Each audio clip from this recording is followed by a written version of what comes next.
Hello everyone, this is Nitpicking Nerd, and I want to review the final episode of Season 2 of Star Trek Strange New Worlds. And first of all, a few words about this whole season. There were a few episodes I liked, but overall it was kind of disappointing. And the title of the show is Strange New Worlds, and yet we haven't seen any in this entire season.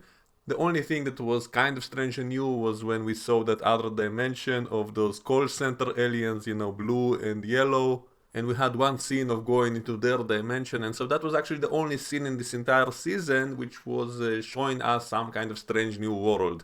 All the other ones were just showing us Earth looking planets. One episode were them going into the past, into our time, and so it was just filming outside in Toronto.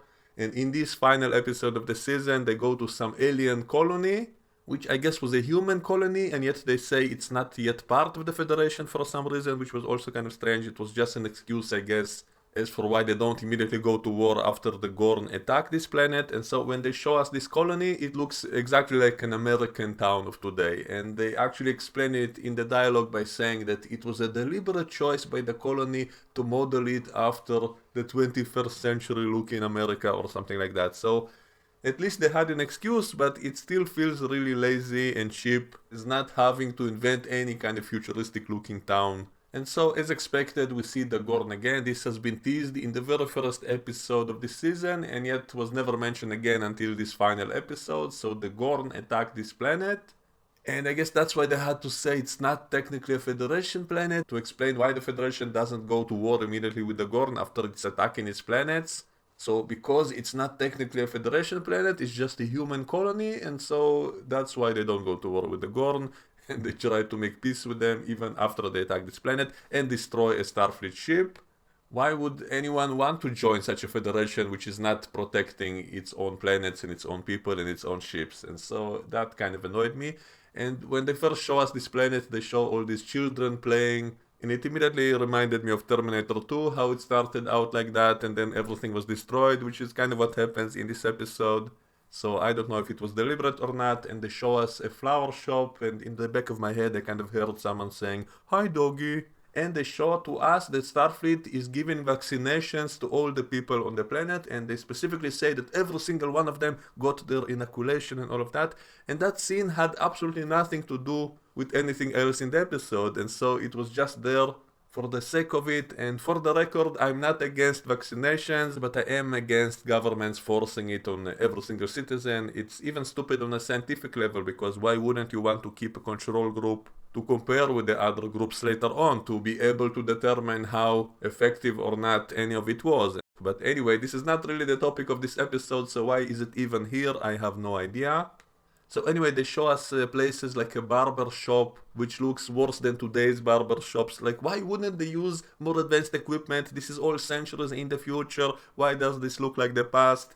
Are they all just cosplaying an ancient town? Like, it doesn't really make sense. I guess we did see stuff like that in the other Star Trek shows. In TNG, there was that episode Sub Rosa with some colony which decided to look like ancient Scotland or something. So we did have colonies like that in Star Trek, which also I guess was always an excuse as not to show futuristic towns, which would be really hard to do. But I would have appreciated it so much more if at least they tried a little bit to make it a little bit more futuristic. At least they didn't have modern looking cars driving around. They had some kind of Argo looking vehicles, so I guess there was some kind of attempt.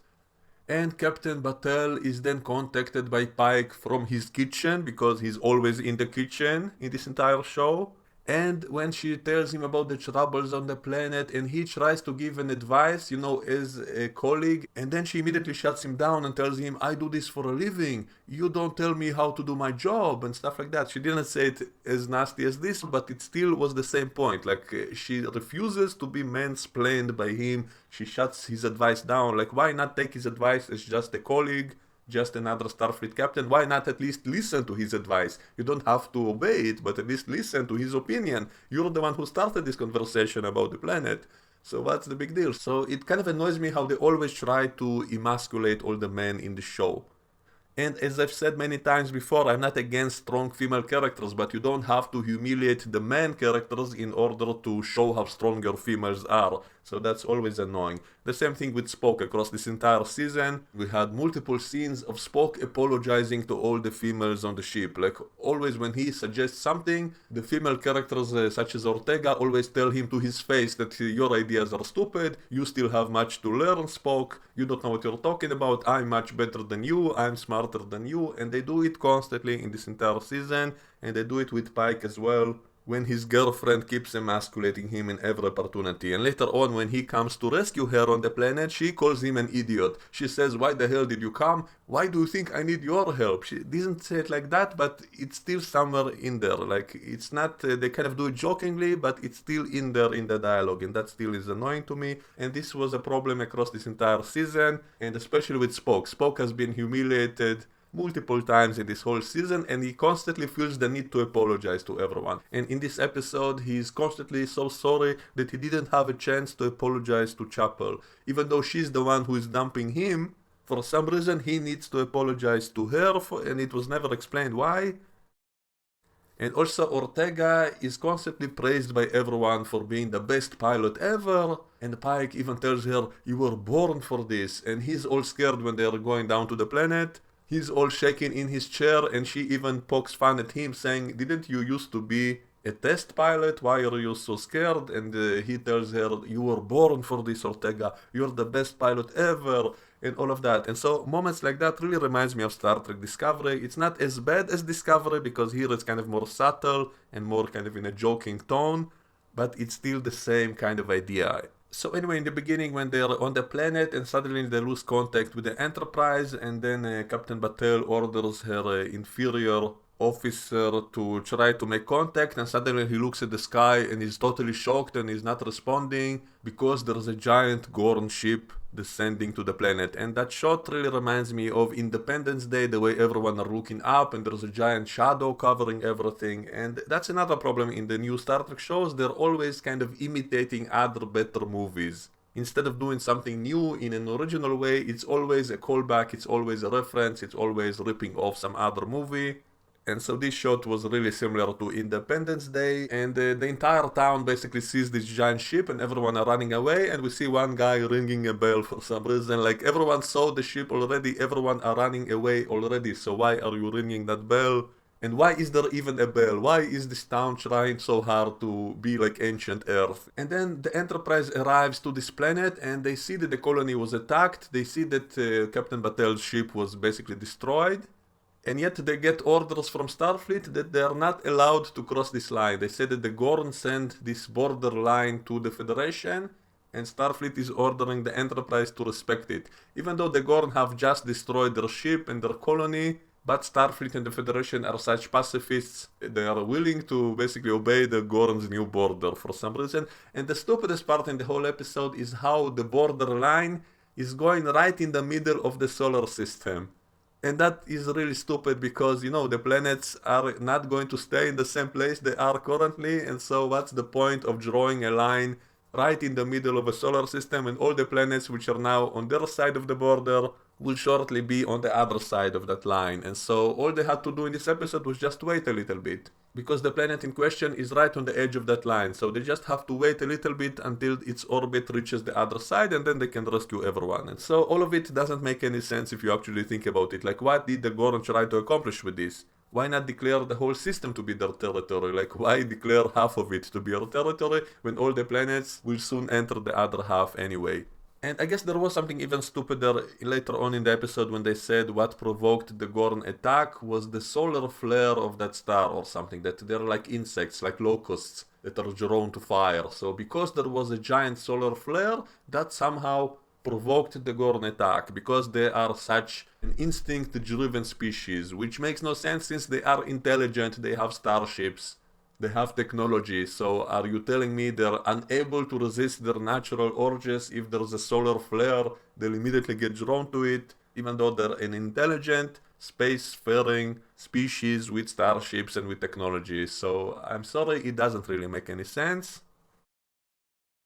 And once again, they make them look like xenomorphs, which is something they did in the previous season. I've discussed all of that, so I'm not going to go into the details. I am working on a very long comparison compilation of showing scene to scene how much they borrow from the Alien movies, and it's almost laughable. Like, if it's a small reference, if it's just one scene like that, then that could be okay, that could be fun. But it's literally every single detail from the Alien movies has been borrowed into this new Gorn species. And of course there's the continuity problem with TOS, because in TOS they all seem to react as if it's the first time ever they encountered the Gorn. And yet this exact same ship with this entire crew is fighting the Gorn numerous times just a few short years before that. So how come they all forgot all about the Gorn when they met them again in TOS? And I guess Kirk never personally met them yet, but the way he talked about it sounded as if he never ever heard about the Gorn. And I guess I can come up with an excuse. In that episode there was some higher life forms, some more advanced aliens which were setting up that battle between the Gorn and the Enterprise, and they basically picked a champion from both ships and put them on some planet that they chose so that they can fight it out. And then Kirk said that's a creature which the Metrons called a Gorn. And he seemed to have never heard about it before, but maybe we can explain it by saying maybe the Metrons actually modified that Gorn captain to be more humanoid so that it will be more of a fair fight. And maybe that's why Kirk was so surprised to hear that it was called the Gorn, because it's not like the Gorn that he read about in the reports from Starfleet from all the previous encounters, because this Gorn looked much more like a human in a suit and not a giant xenomorph monster. So maybe that's why he was so surprised to hear it was called the Gorn, because it was so different. So maybe it's the Metrons with their advanced technology and powers who changed that Gorn captain to be more human-like. Even with an alternate timeline excuse, it wouldn't explain why an entire species is now suddenly totally biologically different. So now they're like xenomorphs laying eggs in people, and their younglings are running around like dogs, like from Alien 3. And we had a direct scene which is a total ripoff of Alien 3 when, Captain Batel is almost attacked by one of the xenomorphs, and he chose not to eat her and run away. And later on she reveals it's because she's carrying their eggs. She only has 1 day left to live before they all burst out. And so that's exactly like in Alien 3 when Ripley was infected. And that's why that xenomorph didn't want to eat her, because it could sense that she's pregnant from the xenomorphs. And so they're literally stealing entire plot lines and entire scenes from the Alien movies. It's not just one reference. It's not just that scene of a tail coming up from the ceiling behind someone before revealing the alien, which was kind of a signature visual thing from the Alien movies, which happen in almost every Alien movie. So if it was just that, then I would say, okay, it's a cute reference. But no, we have entire plot lines and entire scenes and entire pieces of dialogue, almost scene to scene from the Alien movies. Instead of coming up with something new and original, they're just borrowing ideas from other places, and that is always annoying to me. At least toward the end of this episode, it actually looked good visually. Like, some of the scenes of the full adult Gorn actually looked good, and at first I thought it's really good CGI, but I actually watched the behind the scenes stuff and I discovered a lot of that stuff was actually practical effects, and so that was actually visually impressive. So I will give them credit where credit is due. I was actually impressed by, Spock's fight with the adult Gorn. That actually looked good. And I do see the signs in this episode that they are setting up the idea that the Gorn are not just monsters. Maybe there are different groups of Gorn, maybe some Gorn are not as monstrous as the others, and so maybe later on they'll try to bridge the gap with TOS. Maybe they'll explain that this is some kind of subspecies or some kind of mutation of the Gorn. Maybe not all the Gorn are as monstrous as these ones. I am guessing the next episode will end with some kind of agreement with the Gorn when they return their people which they've kidnapped in exchange for their babies or something. So I am guessing they will try to bridge some of the continuity problems. And another small continuity issue was when they once again showed intership beaming. When Pike ordered some box of weapons to be beamed into the ready room, at least they kind of acknowledged the problem, because in TOS they specifically said that intership beaming is very dangerous and rarely done because of the dangers involved. So at least they kind of acknowledged it in the dialogue when Pike asked, is intership beaming working? And he gave some kind of special authorization to do it. And then they beamed a box of new weapons to the ready room. And apparently these are some new weapons and equipment to better fight the Gorn, because the Gorn were hard to detect on tricorders and phasers were not that effective against them. So now they have some new weapons and new tricorders. and some nitrogen grenades because, the Gorn are cold-blooded, and so freezing them will be really effective. And yet they didn't actually use a single one of these new grenades in this entire episode, so why set it up if you're not going to use it? Maybe in the next episode they will. And then they go down to the planet by disguising a shuttle as space garbage, because there was that debris field of the other ship, and they cannot cross that line with their ship, and the Gorn set up some kind of device on the planet which prevents beaming conveniently. And so they disguised a shuttle as debris, and that way the Gorn cannot detect them, even though it's clearly heading right for the planet, and yet still the Gorn were completely blind to it somehow. And it was funny how they literally stuck pieces of space garbage on the shuttle to make it invisible. And it's also funny how that other ship was almost completely destroyed, and yet there is only one survivor on that entire ship. From the entire crew of that ship, only Nurse Chapel survived, because she has plot armor, and so she was just unconscious on that ship while every other crew member died. She's the only survivor magically. So that also annoyed me, because what are the odds of that? Just because she's in the original series, she somehow magically survives, while literally the entire crew and the entire ship are completely destroyed. So anyway, they take that shuttle down to the planet, and Ortega is flying it, and that scene is really similar to that scene in Insurrection. The exact same thing was happening. They were spinning around, and only in the very last second they avoided hitting the ground. And we saw that kind of scene so many times in many other movies and shows that it's kind of also not really original. They kind of show them falling below the tree line and then flying up in the last second. And it's a scene we saw 100 times. I think I even saw that in one of the James Bond movies when he got into an airplane which was crashing, and it looked like it fell down, and then in the last second it flew up. And so I've seen this so many times, I'll probably have to do a compilation of those kinds of scenes, because it's kind of laughable at this point. And then Pike tells Ortega, "You were born for this. No one else could have done it." And it's once again kind of praising a character too much. And again, it's kind of pointless, because they've shown us this. So show, don't tell. We've seen that she's a great pilot in this scene. There's no point of having other characters saying that out loud. "Oh, Ortega, that was so amazing. You're the best pilot ever. You're so stunning and brave." And it's kind of too much. They've shown it to us already. There's no point of telling us that. So anyway, after they land, they go into the town, and it now looks like a zombie wasteland. And they even referenced the zombie movies earlier in the episode, and so I guess it was deliberate. So maybe that's why they needed the town to look like today, to make it more similar to the zombie movies of today, I guess.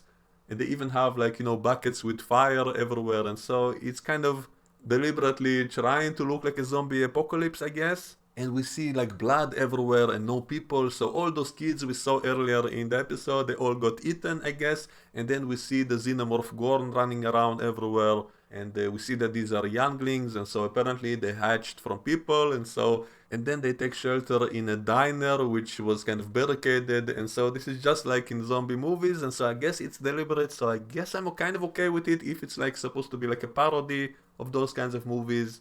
So later they detect some human life signs, and they go to some other building, and then they discover it's all coming from some box, and so there are no humans there, and it's all a trap. And then the force field appears around them, and then apparently it was set up by some young human with a Scottish accent, who starts telling them about how he built some equipment to avoid Gorn detection. And he was the one who crashed to the planet in the shuttle in the beginning. Before that Gorn ship arrived, we saw some shuttle crashing, so that was him. And his name is Montgomery Scott. And he speaks with a really thick Scottish accent, which at first I thought the actor is kind of overdoing it, but later on I found out the actor is actually Scottish, which I guess is good. I do think they kind of overdid the amount of times they kind of praise him in this episode. Again, show, don't tell. Just show us that he's good at it. Don't tell us that. They had a scene later on when Pelia meets him and says, "Oh, he was my best student in the academy." That was unnecessary. And also it makes the galaxy seem smaller when she knows every single person in Starfleet.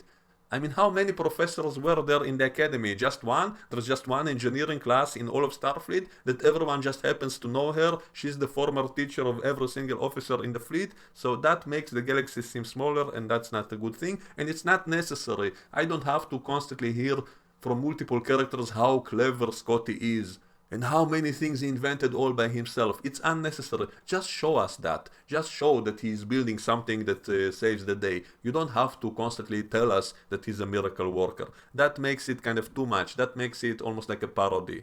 Also, they added all kinds of quirkiness to him, all kinds of strange mannerisms, strange behavior. He kind of looks a little bit crazy, and I'm not yet sure if it's in a good way, so I guess we'll wait and see.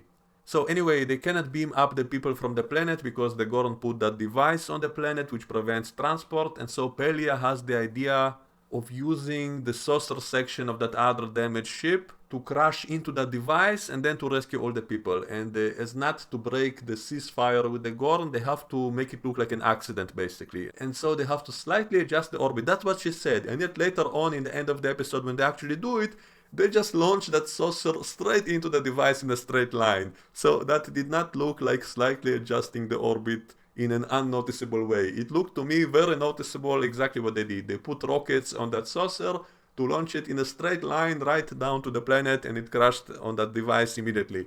So that did not look at all like what she was suggesting, so that was kind of funny. So how come the Gorn don't realize what happened? Because it did not look like a naturally decaying orbit to me. And the way they did it is by sending Spock over to that saucer, and he says he's the only one who can do it, presumably because he's a Vulcan, so humans cannot pilot spaceships as well as he can, unless you're Michael Burnham, I guess, who could do it in the first episode of Discovery. But Spock says, I'm the only one who can do it, and obviously the real reason is, I guess he's hoping to rescue Chapel by going over to that ship because he detected there are some oxygen pockets left on that ship, which again, miraculously, she's the only one who did survive from that entire ship. What are the odds? So I guess he's just lying by saying he's the only one who can possibly navigate through the debris field.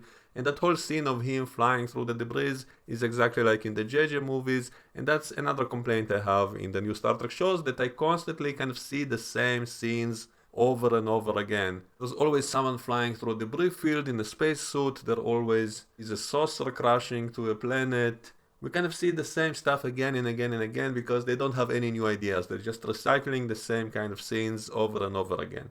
So anyway, he landed on the hull of that ship and he's installing all these little rockets all over the hull so that later they can push the ship down to the planet.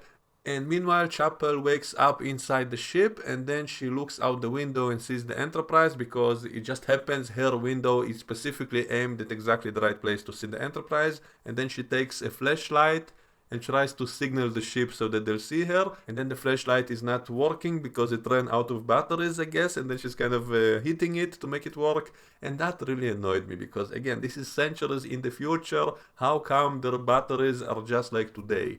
And later on, she sees Spock flying right past her window. Then she's beating on the window and shouting, Spock! Spock! As if he could possibly hear her through the vacuum of space. And I guess it was out of instinct, she wasn't thinking straight, so she tried to shout to him through the window, but still it's kind of stupid.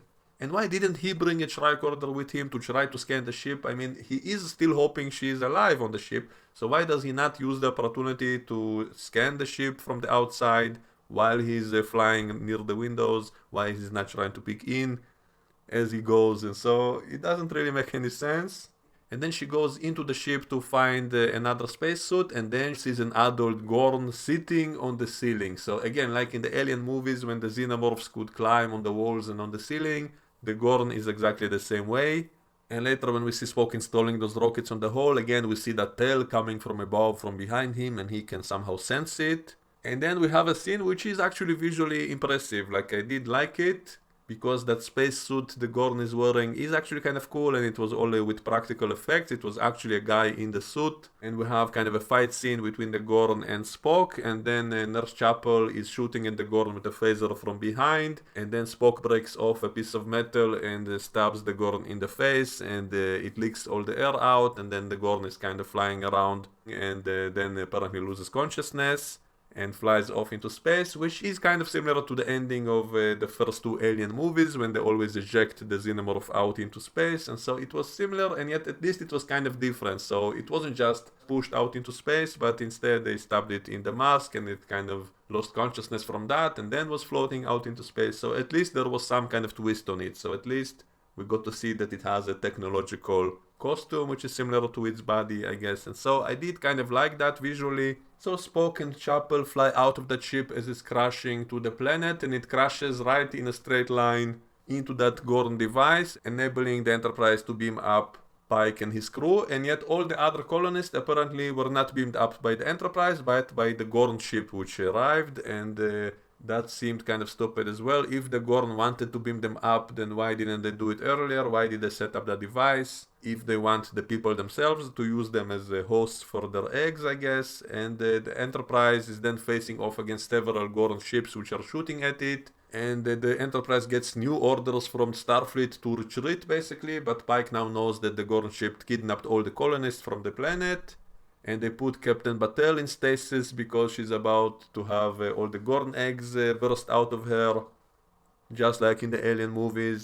And then Pike seems shocked and doesn't know what to do. Should he obey Starfleet's orders and retreat, or should he try to save their people from those ships? And those ships are firing at the Enterprise, and it seems like a lost battle, and then he kind of looks back at his bridge and doesn't know what to do, and that kind of reminded me of another scene from one of the JJ movies when Kirk is facing impossible odds and is kind of looking back at his bridge crew and apologizing to them. At least here, Pike didn't apologize and say, I'm sorry, because that would have been too much. They've been doing that across the entire season when both Pike and Spock are constantly apologizing to everyone, are constantly made to look like idiots, and here he does kind of look as if he's shell-shocked and doesn't know what to do. And number one keeps asking, your orders, Captain, and he is totally shocked, and that's the end of the episode. That's a cliffhanger ending, and we don't know what's going to happen, even though I think it's kind of obvious that they're going to make some kind of deal with the Gorn.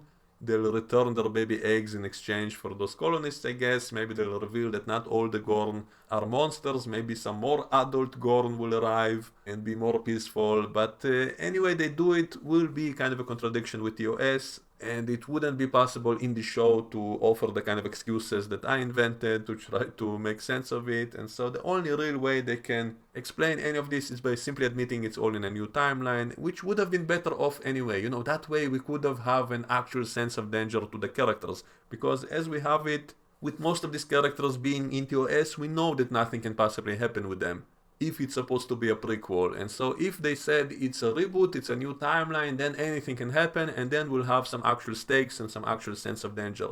And also inside the show itself, Pike knows his own future. He knows he's supposed to end up in that chair, and so he knows that he's invincible, that nothing can happen to him. And so why should he ever be scared to go into danger knowing that? And so that's another internal problem in the show. I've been saying that ever since they set up this whole idea of him seeing his own future back in Discovery.